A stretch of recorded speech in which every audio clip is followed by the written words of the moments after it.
Mm.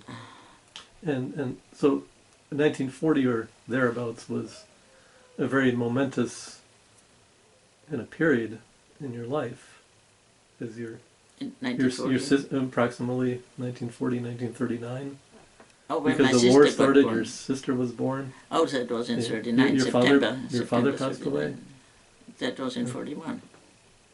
That was later. Okay, your sister. Okay, so that those Gudrun was born in three. September 39, yes. And what are some of your memories of that? Said we, Gunther and I, and especially I, really did not want her to come. Really? Really.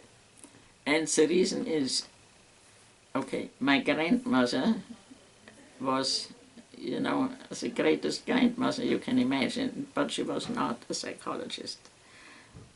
So during the summer when it was, you know, becoming obvious that my mother expected, but even before that, when Günther and I did something we shouldn't have done, when we misbehaved or something like that, my grandmother would say, just wait till the baby is born. Then your father will not love you anymore if you're naughty like that.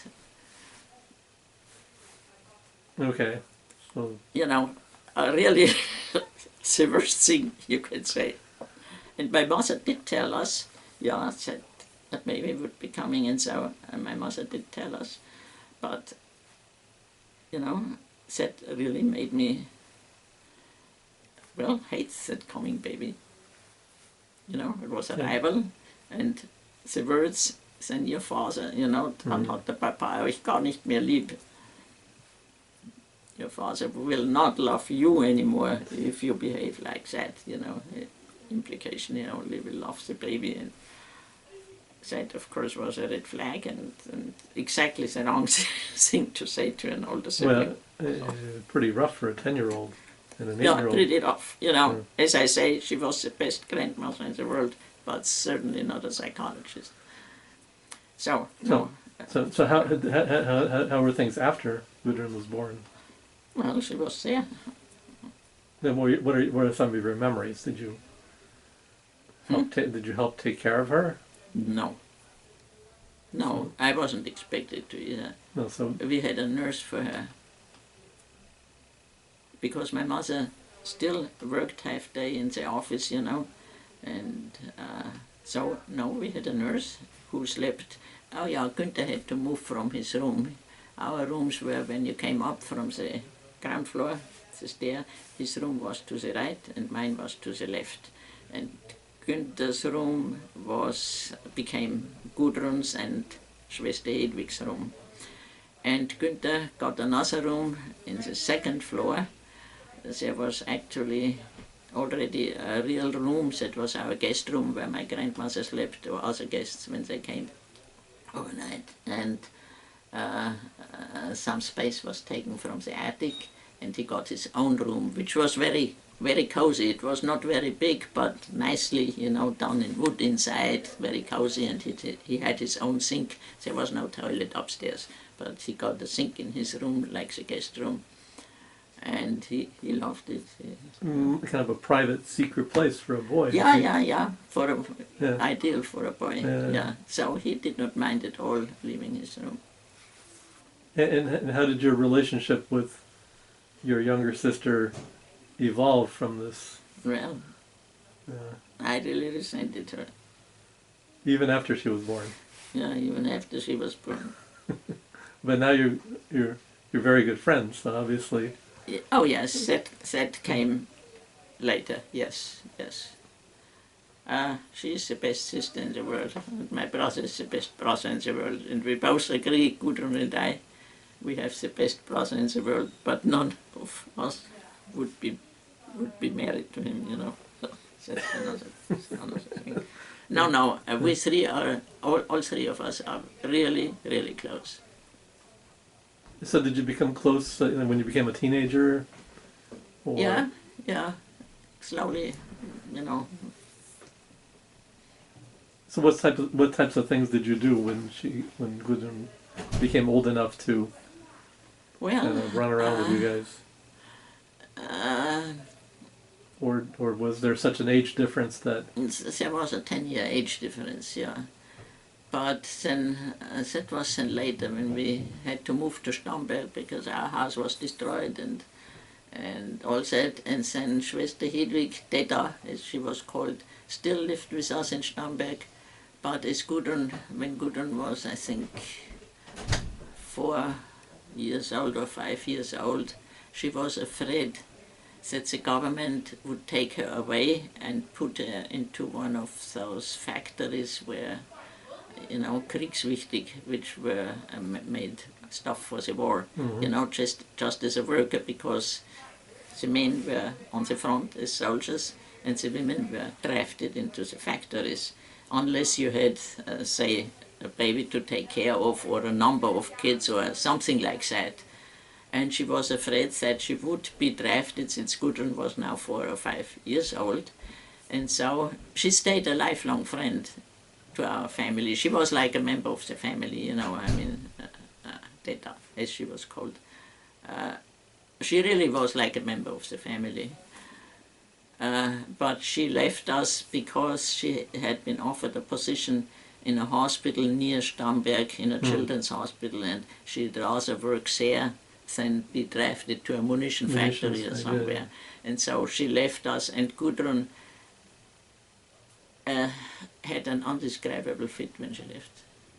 I can imagine. No, you can't imagine. Oh, well, She was, very attached to her. yeah. Hmm. I felt sorry for her. So how did life change when you moved to Starnberg then? Well, we moved there just maybe a couple of weeks, maybe 6 weeks or so before our house was bombed and destroyed. Hmm. And we had 2 pianos in Munich. My mother had a Steinway. She played very well. And the Steinway was downstairs in the living room because my father liked to hear my mother playing in the evening after dinner. You know, these were times without TV. There was no TV or anything. And he would read, say, the newspaper or a magazine or a book, whatever, and listen to my mother playing. And she played and sang on the pianos. These were the routine evenings after dinner. Hmm. And the old piano, which she had had before, was a Bechstein, and that was put on the 3rd floor into my father's private room. It was not only my father's private room. We children, Günther and I, could play there. We built our castles and so from the Märklin and Matador, and with our building blocks, so for things like that. And also our seamstress, who came periodically, that was the custom. She came for several days. She slept at home, but she came in the morning, sewed all day, ate with us, and we loved when Julchen came, and she would also use my father's room with her sewing machine, and we used it for our constructions and so. So did you lose both pianos? No, but the old piano came into that room because Günther and I had piano lessons there with Herr Schinke. And that was upstairs on the 2nd floor, whereas the new piano was downstairs in the living room, the new Steinway. And that is the only reason that the Steinway was saved, because it would have been quite an operation to get the Bechstein from the 2nd floor, the old piano. Yes. So actually against the will of my mother, but it was a situation which couldn't be helped. So the new piano, the Steinway, came to Stamberg, simply because it was more accessible. It was on the ground floor, transportation-wise and all, you know, whereas the other pianos, it would have been quite a thing to get it down from the 2nd floor. So the old piano burnt with the house, and fortunately the Steinway was saved and was with us in Stamberg. Now Gudrun has it. Oh, so, oh wow. That's... Oh yeah, she still has it. And how many years were you in Starnberg? Let me see, we moved there in the fall of 43, just maybe 6 weeks before our house in Munich was burnt. And we lived there till 44, 45, 46. Yeah, not quite 3 years. Hmm. And the school you went to obviously must have been significantly different from. Well, there was another thing. Because of the bombings and so, and my father was dead at that time, so the summer of, in the spring of 42 I was quite sick. I had scarlet fever and was in the hospital for 2 months. And then, yeah, I went back to school in Munich, where we lived through the winter and so, and then in the spring of 43 I was for 3 months in another children's camp in Wessobrunn. I was in 2 different children's camps. That was an operation in all the big cities in Germany, that the school-age children were evacuated and they stayed with their teachers and an appointed, how would you put it, from the Hitlerjugend, kind of teenage guide who did the recreational stuff and all that, and of course political indoctrination, you might say, and stuff like that. So every class had its own teacher, and also one of those teenage boys or girls who took care of the politics and Weltanschauung side of the whole thing. And I was in 2 of those camps in Wessobrunn for 3 or 4 months. And that is a famous monastery in Upper Bavaria, and the sisters cooked, and since it was also, they had their own economy, which means they had animals and worked fields, and so the food was good, and I actually gained weight. Was this far from Starnberg? Yeah, it's not, it's near, it's in Wessobrunn. I cannot even say which the nearest city is. It's south of the Ammersee somewhere. It's more in the south of Upper Bavaria. Did you see your family at this time? During this time? Once or twice my mother came to visit. The rules were very strict, you know. You were not supposed to have visitors unless it was visiting day, which was maybe every 6 weeks or something like that on a Sunday. Otherwise you did not see your family. Was Gunther there also? Not in this camp. This was strictly a girls' camp. Usually the camps were separated, boys and girls. Yeah, Gunther was a whole year in his camp with his school and his grade and his teacher. And he was in Bad Kreuth, in a former castle of Prince Eugen. Wow. Wow. Which had no central heat, you know. Well, that's... So where the kids slept, the boys, there was no heat, and the winters in Upper Bavaria, that was near the mountains, can be very cold, very cold. And most of the boys, you know, their parents or mothers or somebody had sent them their feather beds from home. But in Günther's case, our feather beds, for one thing, had burnt, and my mother had a period where she was very sick. She almost died, and there was nobody to really send him a feather bed. So from some of these boys who had nice warm feather beds, he got their blankets, you know, just woolen blankets, and he said 10 woolen blankets, which were very heavy. It's like iron, you know, against the cold. But he became a very hardy, he's very hardy, you know, and he slept with 10 blankets instead. Wow, that's...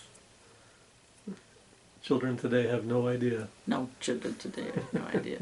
Quite true. But the food was good, you know. Usually in the camps the food was not bad, and we in Wessobrunn, we had very good food because the sisters ran their own agricultural thing, you know. So I actually gained weight, as I said, and the food was better than it would have been at home.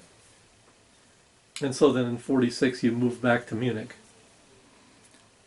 Yeah, I was in a second camp then. Oh, I see. Okay, let's go. Yeah, and that was at the time I was in Weserbrunn in the spring of 43 for 3 or 4 months.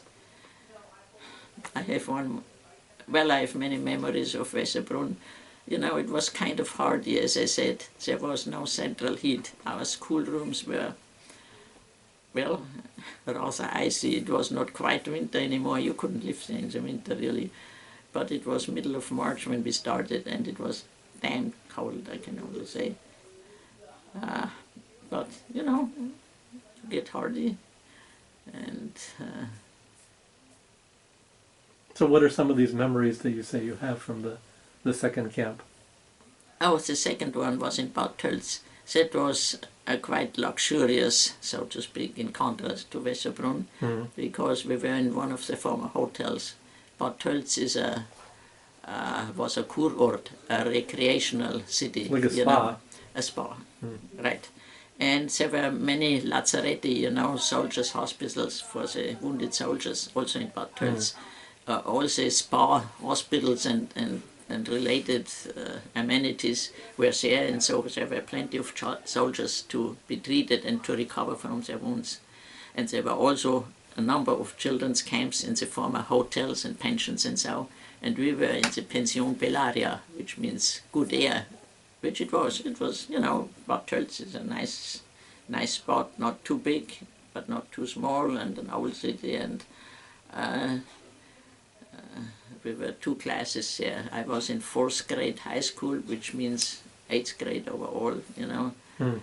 And we had one room, and then there was another class, a 3rd grade high school, which was also there, and they had their room, you know, and you kind of lived in that big room. You had breakfast there, you had all your school lessons there, you had lunch there, you did your homework there, you wrote your, you know, letters to home there, and in the evening you had supper there, and often you had recreation there, you know, some played something or singing, or so everybody had his or rather her space, all girls.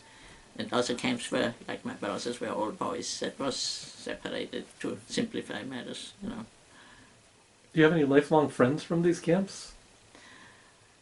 No, I don't. As a matter of fact, my best, at that time, best friend Lydia, she emigrated to Canada before we emigrated to America, and she lived outside Toronto in Scarborough.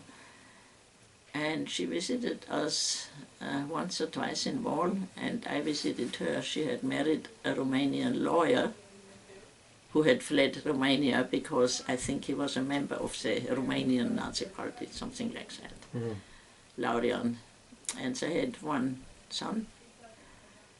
And of course, being a lawyer and not speaking any English, he never got back into his profession. He had some menial job and worked his way up, and so. But my friend Lydia was rather. She was not an outstanding student. She, you know, was kind of good average and so, but she was smart in other ways. And she had worked at Cook's in Munich, in the Salvatorplatz, the travel agency. So she found a spot in American Express in Toronto and worked there for a number of years, and eventually she and another man from there, they founded their own travel company, a two-people travel company. And she was world-wise, Lydia, you know, and she was always kind of, you know, I was not world-wise. I came from a very protective family, and I was shy in other respects, and she kind of sometimes looked out for me, but tried to, you know, and we were really good friends. And she had a more adventurous life. Her father had died, her mother was remarried, but then got divorced. Now her stepfather died too, and her mother owned a movie theater which was in Munich, in walking distance from our house. You walk maybe 20 minutes, 25 minutes, and her mother owns this movie theater. The nickname of this theater was the Revolver Kino, because it was, you know, a little bit run down, a little bit shady and so. But whenever Lydia was sitting at the cash register, she let my brother and me and our friends go in free. She gave us used tickets just in case there was a police control. So we benefited, and if our family went to a movie, we of course always went to Lydia's mother's movie theater, you know. It also was the closest. Yeah, but Lydia also was a kind of a film star. She had, even at the age of 10, had a minor role in one of those films in Geiselgasteig, which is the movie city of Munich, the movie, you know, a suburb near, in that roughly the part of our city where we lived, and so it's still a movie city, Geiselgasteig. It's, I think so at least. And she knew Hans Albers and Willy Birgel, which were the two, you know, dominant male actors at that time. And Lydia, also she had a gift for acting. And so when we were together in the lager, in the Keilfahrt, in the children's camps, she was the one who every couple of weeks organized a performance, a theater performance. And I don't have any special gifts in this direction, you know, like acting or so. But I was her best friend, and so I always got a good role in it, you know. So that was a lot of fun, you know. Also class came, and the teachers came, and the hosts came. I mean, the owners of that pension, and so, and you know, it was informal, nothing big, and there on the floor we did that. And Lydia, you know, she had a knack for it, so. It was all homemade. This was at Bad Tölz, stuff in Bad Tölz, yeah. It sounds like a much more pleasant place. Yeah, it had central heat. Not that it was particularly warm because it was warm, but there was central heat. We had running water in our rooms. I mean, sinks. And every couple of weeks, since Bad Tölz was also a Kuranstalt, you know, it was a spa. There were still public baths, and so the camps took turns sending their girls to the public spa, and there we could take a full bath in a bathtub every couple of weeks. And in the meantime, well, we just washed up in our rooms, because the rooms were, you know, the former pension and even cheaper hotel rooms in Germany. I don't know how it was here, but in Germany they did not have their own bathroom, you know. There was a toilet on each floor, with a sink, of course, and so. But usually not a bathroom, not in a spa like Bad Tölz, where you took the bath and all that stuff. But you were watched and encouraged to really wash up, you know, not only the hands and the face, but your whole body. In Westerbrunn too, it was icy cold there in the bathroom, but there was one bowl after the next, you know, filled with water, and we girls stood in front of our bowls, and these Hitlerjugend leaders who were in charge of that side of things, you know, they said, take your shirt off, you know, your undershirt, wash under your arms, wash your behinds, and, you know, I mean, they saw to it that it was not unhygienic and so, but of course it was not like a shower or bath, but I mean, they watched that. And every few weeks you had the treat of an actual bath. Yes, even in Westerbrunn, because the sisters had in the basement where they did the wash, you know, and so every 3 weeks or something like that, you know, a group of girls was down there with the teacher and with one of those girl leaders, and so, and we had the chance for a full bath, yes, something like that. Wash your hair, you know. And so being in the camps, you were removed from the war nearly entirely. In Weserbrunn, very much so. There were no air, airplane alarms, and so in Tölz there was alarm, because sometimes the bombers, took the southern route and so, and we were supposed to go into a, Luftschutzkeller, Air raid shelter. air raid shelters, that's it. And there was one in the central part of Tölz, which was rather big, and several of those camps just went there. So when there was the siren and so, we immediately had to get dressed into whatever, fast, and march there in the middle of the night. And as long as the alarm lasted, yes, we were there in those cellars, because usually our pensions did not have a viable basement or cellar or something like that. And actually very little happened, but that's what we were supposed to do, and of course our teachers and guides had to do that, so there was no way out. Mm-hmm. And that was cold then. And during this time, Gudrun was in Gudrun Starnberg. was at home still. She was With Schwester Hedwig, and my mother and my grandmother, and sometimes Tante Ella.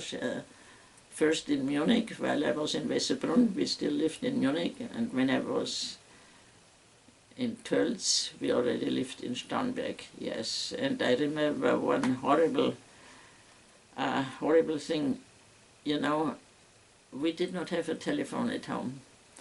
In Munich, yes, of course we had a phone, because my father had a business. But then, during the war, it was almost impossible to get a phone line. And in Starnberg, the first couple of weeks, we didn't even have running water and no electricity, and we never had a phone there either. And of course, other people were in the same situation, and so rumors developed. That was one of the really, really bad things during those air raids. Sometimes you heard a rumor, oh, this town or this part of a village has been bombed and so many people died, and all that. And once there was a rumor that Starnberg had been bombed, and I was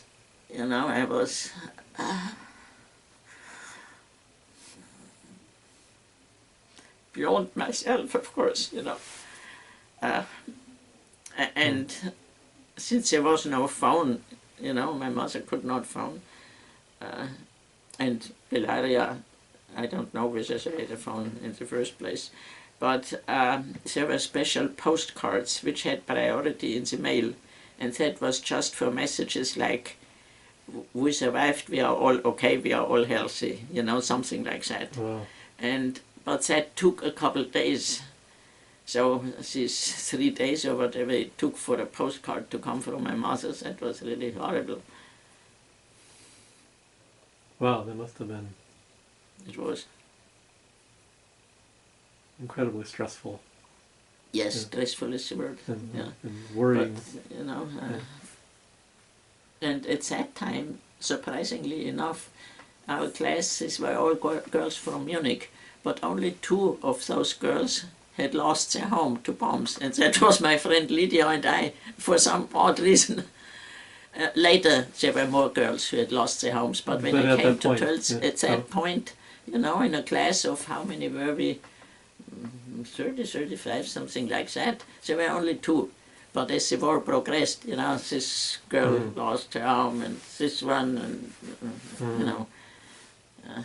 or some of them moved to the countryside beforehand, and whatever. It was a sometimes very chaotic time. And the consequence was that many of those girls in our class, they had a very important word in that time was Beziehungen, to have relationships. Relationships meaning you had a grandfather, or you had an aunt who had a farm, or you knew somebody who had a big vegetable garden and chickens, all things to eat. Beziehungen meant you had access to extra food, because to live on your rations, that was rather miserable. And the only two girls who had, so to speak, lost their home at that time were Lydia and I. So the other girls sometimes, got a packet with apples, say, or a home baked bread or whatever, but something to eat, Whereas the two of us were the poor outcasts because we had no homes that could provide us because we'd lost our homes. Did people share with you? Not much. Oh wow, No. that's hard.